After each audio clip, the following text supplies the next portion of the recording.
Hello students, today we will discuss about the thenar muscle of your hand. Now when you will see the palm, in the palm you are having the two eminence. On the thumb side, on the lateral side you are having the thenar muscles, and towards the little finger you are having the hypothenar muscle. So today we will discuss about the thenar muscles which are responsible for the movement of thumb. So what are the important things which you should know about the thenar muscles? Thenar muscles is actually going to form a eminence, and that eminence is known as thenar eminence. So the thenar eminence is formed by the thenar muscles which are 3 in number. So this is the first question to always keep in your mind, that whenever you are talking about the thenar muscle, you have 3 muscles which are present at the base of your thumb. These muscles produce a prominence, and this prominent swelling on the lateral aspect of your palm, or you can say on the base, is known as thenar eminence. So on the base of the thumb you are having a protrusion, a prominence, and it is known as thenar eminence. The thenar eminence is having the 3 muscles, and essentially the 3 thenar muscles arises from the flexor retinaculum. You know that you are having the arrangement of the carpal bones in a concavity, and this concavity is converted into a tunnel, and this tunnel is known as carpal tunnel, and this tunnel this concavity convert into the tunnel by a thickening of deep fascia, and which is known as flexor retinaculum. And this flexor retinaculum is having a lateral end and the medial end, and this lateral end attached on the lateral carpals, and this medial end attached on the medial carpals. So we are talking about the thenar which is present on the lateral aspect, and they will arise from this part of your lateral area of your retinaculum. The thenar muscles compulsory innervated by one of the branch of median nerve. So this is again become the question for your exam. So what are the important questions which you should have in this slide for your exam? First is thenar eminence present on which part of the palm? It is towards the thumb. Second thing, how many muscles are there? Answer is 3. So T for thenar, T for thumb, and T for 3. So this is the important concept which we always keep in mind, and they all are supplied by the median nerve. Now these thenar muscles are named as Abductor Polyesis Bravis, Flexor Polyesis Bravis, Opponenses Polysis. So you can see that these all are related with the thumb, which is known as pollicis. So one is responsible for the abduction, so it is Abductor Polyesis, Flexor Polysis, and Opponens Polysis, and these all are short muscles. So you are having the Brevis. Now you have their counterpart. For example, you have Abductor Polyesis longus, but as the name itself suggests, it is a long muscle, and you know that Abductor Polyesis longus is a deep muscle on the extensor compartment of your forearm. In the same way, you have Flexor Polyesis longus. This Flexor Polyesis longus is a long muscle which is present on your front of forearm, but we don't have any counterpart of this opponenses muscle. That's why we are not using any word longus or brevis. It is just an Opponenses Polysis, but we are using the word brevis here because we are having their counterpart, that is longus muscles. Clear? So there are 3 names. One is Abductor Polyesis Brevis, Flexor Polyesis Brevis, and Opponenses Polysis, which are the short muscles, and these all 3 are present near the base of your thumb, and they are forming this thenar eminence. These muscles are associated with the movement like opposition of the thumb to the fingers and with delicate movement of the thumb. So whenever you are talking about the movement of the thumb, these movements, this counting movement, fine grip, all are possible because of the movement at first carpo-metacarpal joint and metacarpophalangeal joint of the thumb. Now there is one more muscle that is known as Adductor Polysis. Now, this adductor polysis is also responsible for the movement of thumb. We are talking about the short muscles which are responsible for the movement of thumb, but this adductor polysis is not considered as a thinner muscle. Now, this is very important concept to understand.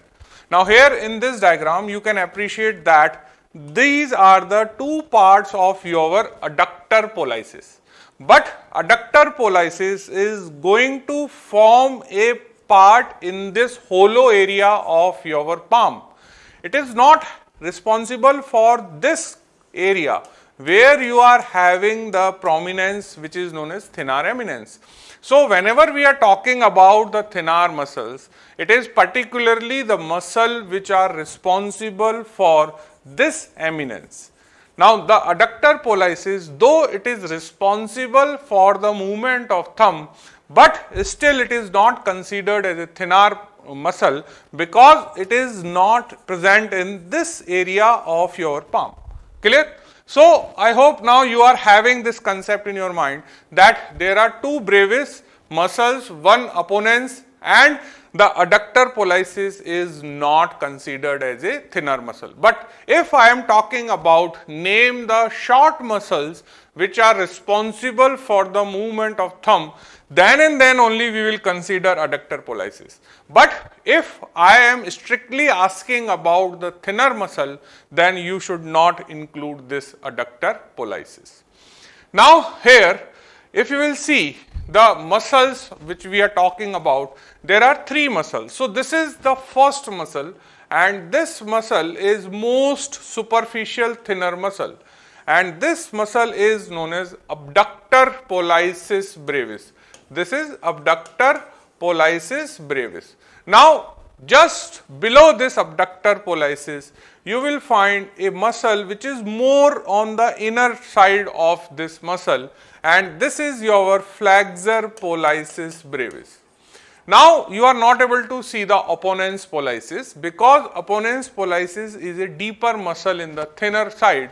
Now, when you will remove both these Abductor and Flexor Polysis, you are able to see a muscle, and this short muscle is known as Opponens Polysis. Clear? So, these are the three muscles which are present on the radial or lateral aspect of your palm, and these all three contribute in the formation of this prominence. Now, we will see all these three muscles one by one in detail. So, first is Abductor Polysis brevis. Now, this Abductor Polysis brevis is most radial muscle. It is most radial muscle, and the Abductor Polysis brevis overlies the Opponens Polysis. So, we have just seen that Abductor Polysis brevis is the most superficial thinner muscle. So, when you will do the dissection in this area, you will find the first muscle, and it has to be Abductor Polysis brevis. Now, what about the origin? Now, when you will see the origin of the muscles of the thenar group, you will realize that they arises from the lateral side of carpals. Now, on the lateral part of the carpal, you are having the two carpals because there are two rows of the carpal bone. So, on the lateral side, you are having one is the scaphoid and another is your trapezium. So, there are two carpal bones which are responsible for the origin of these thinner muscles. Apart from that, I told you that all the thinner muscle compulsory arises from the Flexor Retinaculum. Clear? Now, we are talking about the Abductor Polysis brevis. Now, this Abductor Polysis brevis is having three origin. One is this pink color dot from the scaphoid bone. This red color area is on the trapezium bone, but obviously the Flexor Retinaculum. Clear? Now, here you will have the retinaculum like this. This is a band which is known as Flexor Retinaculum, and this is the lateral end of the Flexor Retinaculum.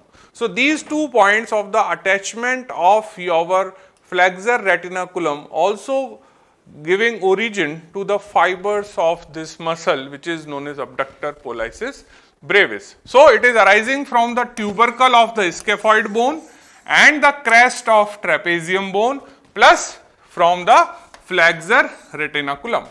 Now, where is the insertion of Abductor Polyesis brevis? Now, it insert on the phalanx. Now, you know that when we will talk about the thumb, in the thumb you are having two phalanx. This is proximal phalanx, this is distal phalanx. Clear? And what is this? This is the first metacarpal. It is a first metacarpal. So, the muscle which is arising from here will insert on this blue color area, which is a area on the proximal phalanx of your thumb, and this area is on the lateral aspect of this phalanx. So, it insert into the lateral aspect or the lateral side near the base of the proximal phalanx of the thumb, and it also merge with the extensor hood which is present on the dorsal side, and that hood is formed by the extensor pollicis longus. Now, in this diagram you are able to appreciate this more, that this is what we are talking about, that this is the area on the scaphoid bone, this is the area on the trapezium, and this is the area of insertion on proximal phalanx. So, now you can draw a muscle which is going like this, and this muscle is become Abductor Polyesis brevis, and you know that it is now forming the lateral part of this eminence. Now, here you can see the placement of this Flexor Retinaculum, which is having the attachment at 4 carpal bone. Now, on this lateral side, this is scaphoid bone and this is the trapezium, and these are the 2 point of attachment, and at the same point you are having the origin of these muscle fiber plus this part of the Flexor Retinaculum. Now, here you can see the muscle placement, where you can appreciate that the muscle is arising from this scaphoid bone, and deep to this part you will have trapezium. Clear? And this is the point of insertion which is inserting on the proximal phalanx of thumb, but you can appreciate that this is the lateral surface of your thumb. Now, what is the action of this Abductor Polyesis brevis? Now, this is very important. The action is that it abduct the thumb, and this abduction is mainly taking place at Metacarpophalangeal joint. So, where is the Metacarpophalangeal joint?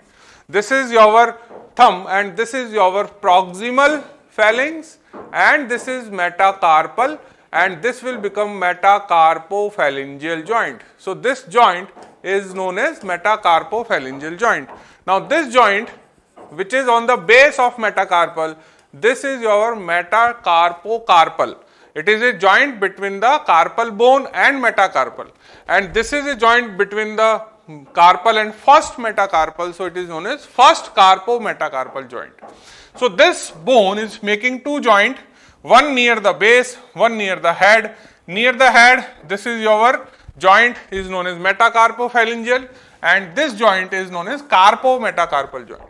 So, this abductor brevis is basically acting on the joint which is known as metacarpophalangeal joint.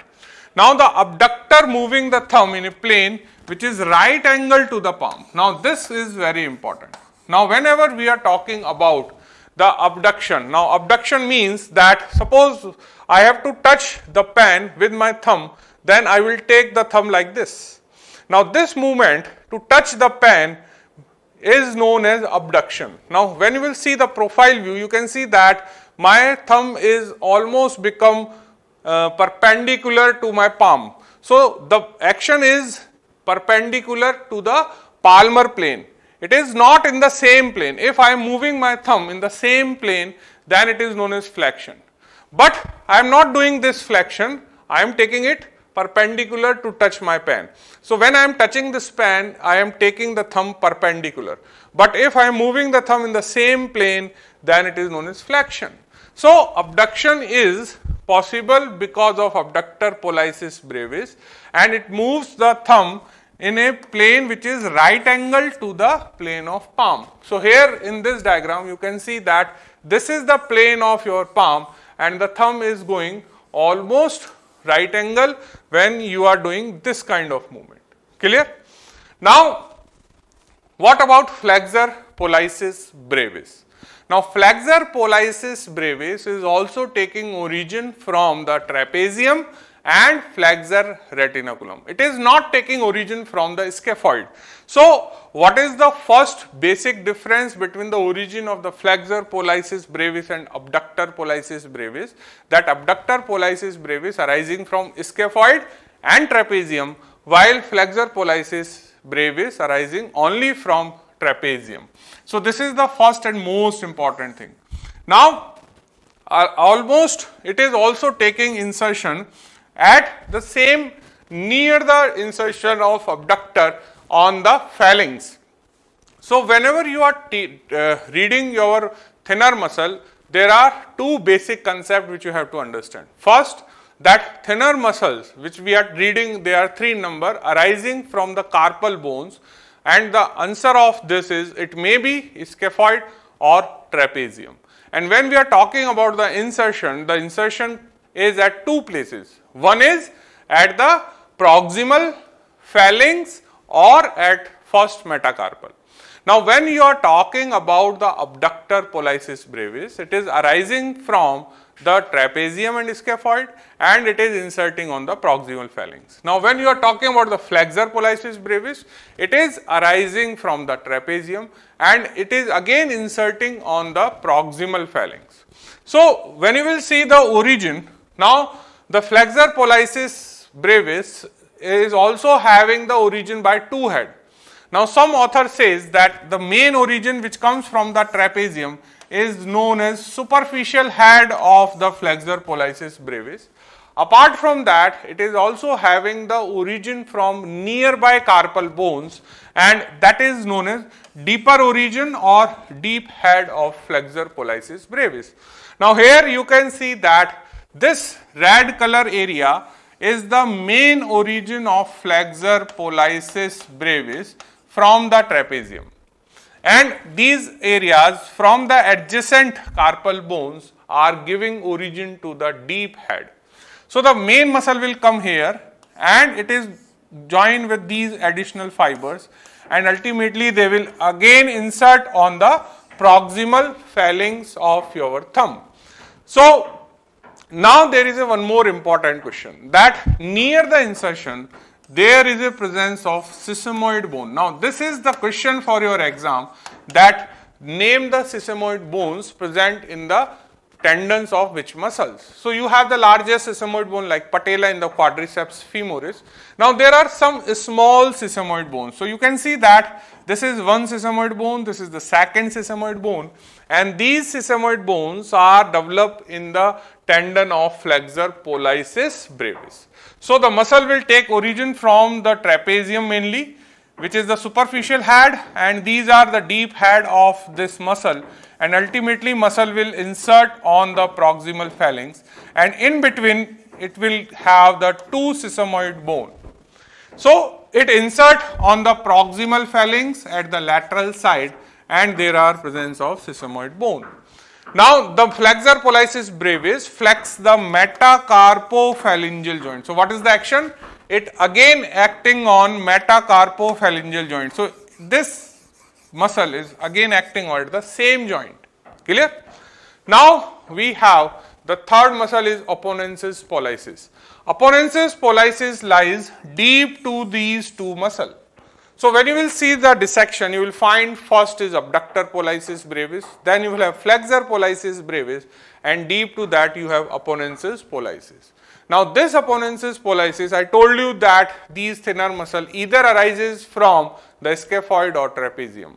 So, this muscle arises from the trapezium, and compulsory you have origin from the Flexor Retinaculum. Now, when you will see the insertion, you have to keep this thing in mind. Insertion is either on the first metacarpal or on the proximal phalanx. Now, Opponenses Polysis will not insert in the phalanx, it insert in the first metacarpal. So, this is the question of your exam, that first metacarpal receive insertion of which Thenar muscle? Answer is Opponenses Polysis. So, here you can see that this is the origin from the trapezium, and this is the insertion of the Opponenses Polysis on the first metacarpal. Now this insertion occur at the lateral margin and adjacent palmar surface of first metacarpal. Now here you can visualize the Opponenses Polysis. So this is your most lateral placed muscle. Now what is this? This is Abductor Polyesis Brevis.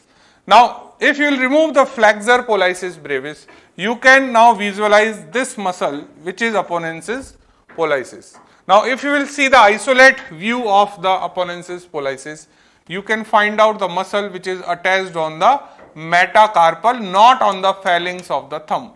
And this muscle arising from the trapezium, and immediately it will insert on the first metacarpal. Now this muscle is not acting on this metacarpophalangeal joint. This muscle acting on this joint, and this joint is carpometacarpal. This joint is carpometacarpal. Clear? So the difference is become here because of the point of insertion. Earlier the two muscles are inserting here on the proximal phalanx, that's why they are acting on this joint which is metacarpophalangeal joint. But Opponenses Polysis is not crossing this joint, that's why it is not acting on this joint and it is acting on this first carpometacarpal joint. Now when you will see the Opponenses Polysis, it is become a exam question when you are talking about the movement of thumb. So first carpometacarpal joint which is responsible for the counting. When you are doing the counting, you are actually moving the first carpometacarpal joint.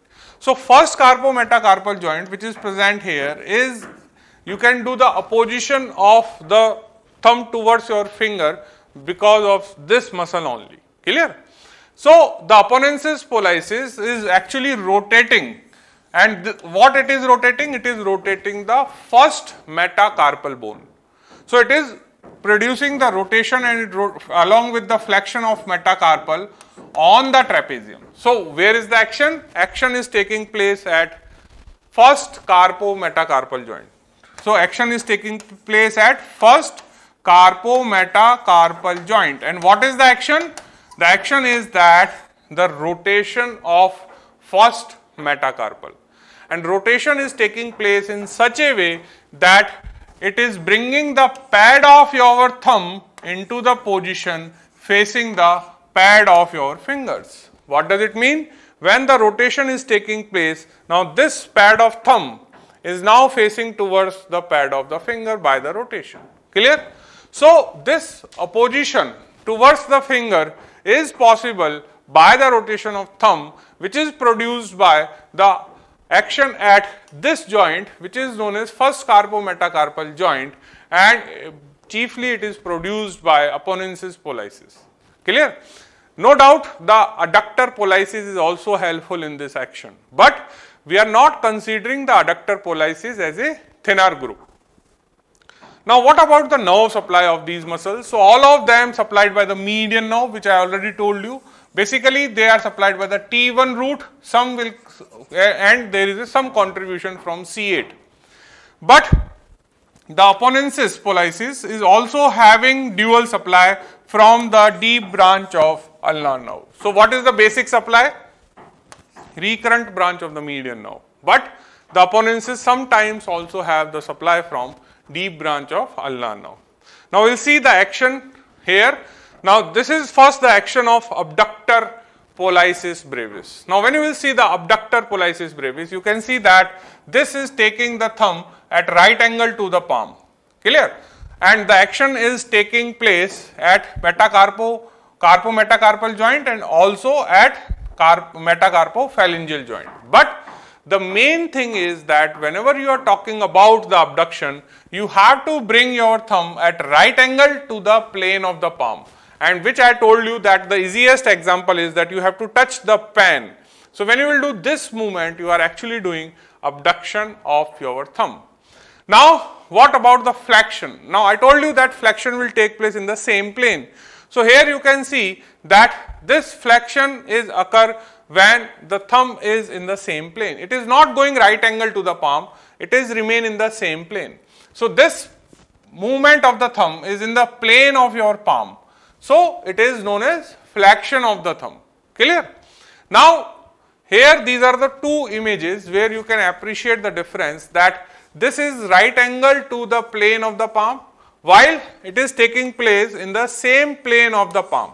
So, this is actually the flexion where you have the same movement, the plane is the same with the palm. Here it is right angle, and that is why it is abduction. Clear?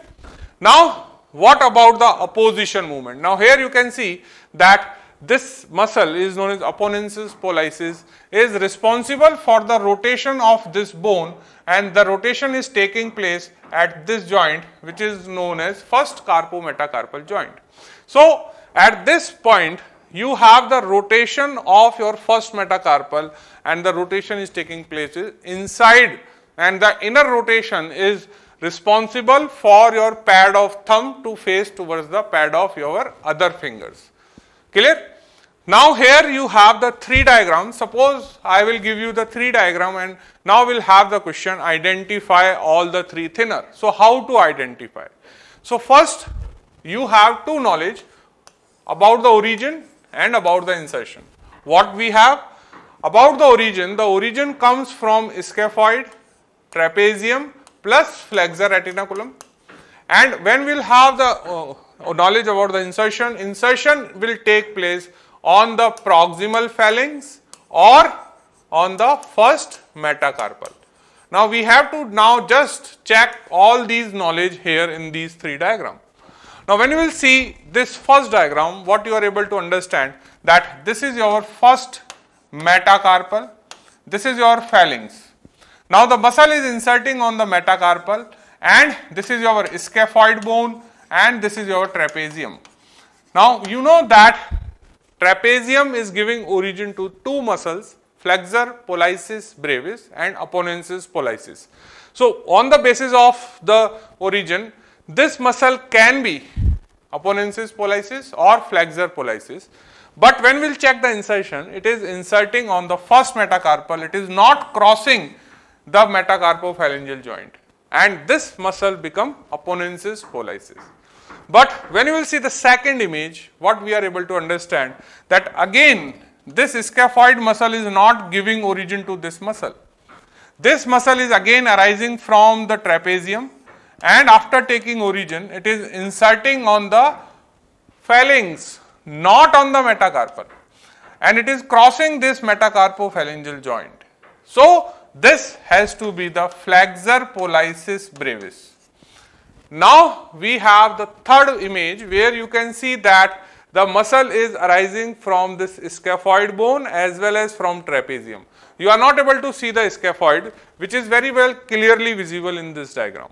So, this portion of the scaphoid is now overlapped here, and the insertion is again on the lateral side of proximal phalanx. The second difference which you can appreciate here, that this muscle is more medially, and the abductor polysis comes on the lateral border. So, you will not able to see this lateral part of the first metacarpal, and almost the metacarpal is overlapped completely by this muscle. So, this muscle is Abductor Polysis Brevis. So, if you will have the images to identify the three muscles separately, you have to check the origin and insertion. Insertion on the metacarpal or on the proximal phalanx, origin either from the scaphoid or from the trapezium or from both. Clear? So, at the end of this class, now you are able to appreciate the origin, insertion of all these three muscles. Now, here also you can appreciate, if I will mark, now this is the marking on your first metacarpal. So, this will become the origin, insertion of Opponenses Polysis. Here you will have marking on the trapezium and adjacent carpal bone, but not on the scaphoid. Here you will have marking on the scaphoid and trapezium. So, this will become the origin of Abductor Polysis Brevis, this will become the origin of Flexor Polysis Brevis, and this will become the Opponenses Polysis. Clear? So, now at the end of this class, you are having the knowledge about the thenar muscle. What are the thenar muscles? What are their origin, insertion, nerve supply, action, and the important thing is that what is the difference between the flexion of thumb and abduction of thumb. So, this is all for today's class. Thank you.